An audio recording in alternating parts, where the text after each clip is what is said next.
Hello. In this video, I'm going to talk about American food, part 2. This is the title of the video. I'm going to talk about some subjects near and dear to my heart. Food. Two particular types of food in particular, which would be cheese and meat. Two important items. Cheese and meat. Two. First off, let's talk a little bit about cheese.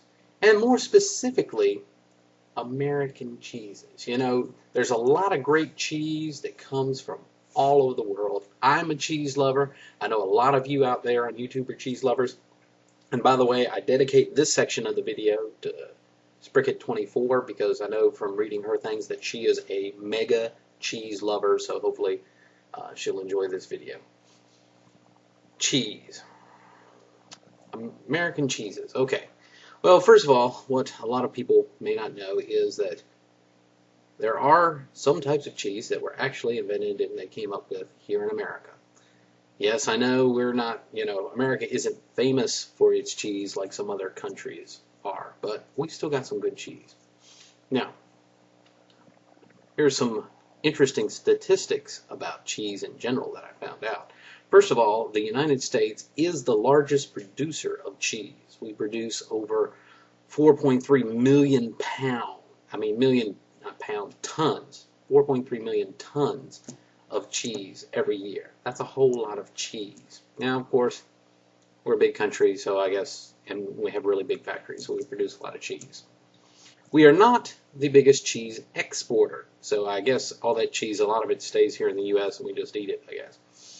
The largest cheese exporter is France, and I hear they have like 200 and some different types of cheese that they make. Camembert being one of the more famous ones. I tried it. It's pretty good. It's not my favorite cheese, but it's pretty good.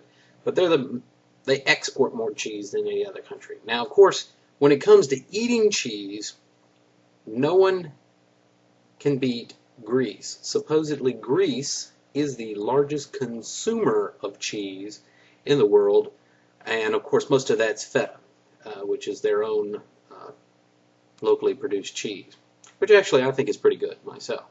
It's a good cheese. Now, getting back to American cheeses. Okay, let's talk about American cheese. Well, of course you have to start out with American cheese itself. Now, American cheese is a processed yellow cheese.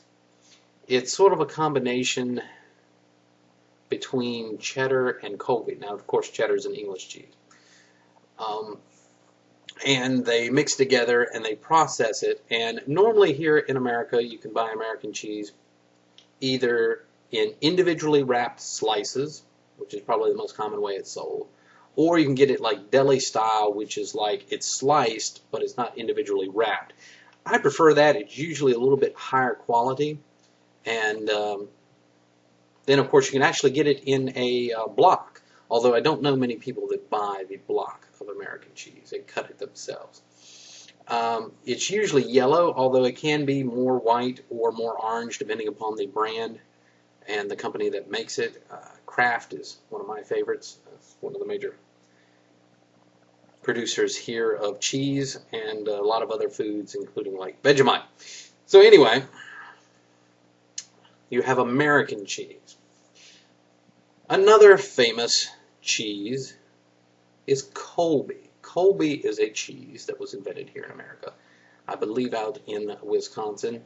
It's a yellow cheese. It's a little bit drier, You can get it in blocks or slices. I really like this cheese. Not a lot of people like it. I like it on sandwiches. It's also it doesn't melt as good as some other cheeses, so a lot of people don't cook with it as much, but it's real good for sandwiches, and I cook with it some too as well.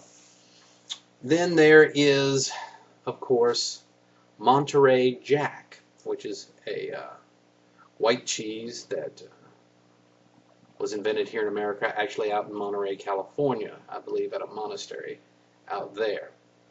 And it's a very good cheese. And also they mix it with other cheeses, so you'll have like, they'll mix it sometimes with Colby, and that'll be Colby Jack, or sometimes they just call it Kojak. I think that's sort of silly, but anyway, I like Monterey Jack by itself. It's a good cheese. Also, we have, I believe it's pronounced Münster cheese. It's sort of like an American copy of the European Munster cheese. It's a white cheese with a rind. I've never had any that I know of. So I can't really comment about how good it tastes, but it's the one we got. And of course, finally, Velveeta, which is another processed cheese product that is a derivative of American cheese, only it's more flexible and soft and really melts really easily when you heat it, and it's real good for macaroni and cheese. And usually it's used more often for cooking and for dips and fondues, more say than cutting a slice off of it, because it's just so soft it's really hard to cut. Very, very soft cheese. So those are your different types, basically your 6 types of American cheese.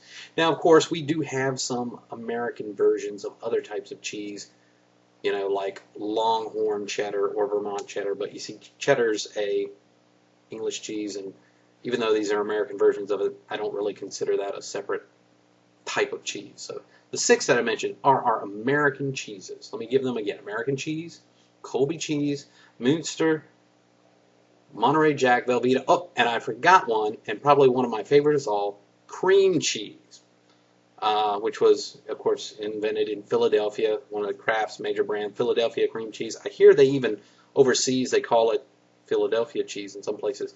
It's a white, spreadable cream cheese, very soft. It spreads, you put it on your bagel, your toast, whatever. It's really great stuff.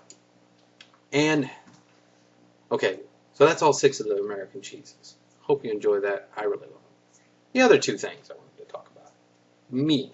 Now, specifically processed meat. Now, besides fresh meat, which I love fresh meat, but we also serve a lot of processed meat here in America. And 2 popular processed meats that you'll find.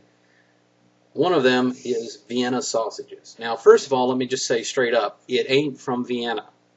It comes in a little can, and usually the cans are about yay big, about that big around. You usually get 2, 4, 6, 7 links, usually about so big long. And basically, it's a little sausage made of pork, beef, and chicken, mechanically separated. Basically, this is the leftover meat that they have processed through a machine and put it together. And actually, I find it quite tasty, even though it's been jokingly called, yeah, they put in everything but the squeal. And it's an acquired taste. Some people like it, some don't. I do. They're pretty good as a snack, or you know, even as your meat portion of your meal, especially you're out. They're real handy. Little cans go different places. Last but not least, Spam. Spam is one of the great American achievements in processed meat. They have taken pork and ham, mixed it together, put it in a can, and oh my goodness, it is incredible. Comes in a can, you can slice it up, you can eat it right out of the can, you can cook it, you can use it in like dishes you would normally use ham in. You can score it, put, you know, glaze on it, some cloves on it. You can fry it up in a pan, you can put it on a sandwich. One of the things I like to do with it is you take a slice of bread, you cut 2 slices of Spam, you put some cheese on top of it, either American or Colby, put it in the oven, broil it or toast it, depending upon whether or not you like it crunchy, the bread crunchy or not.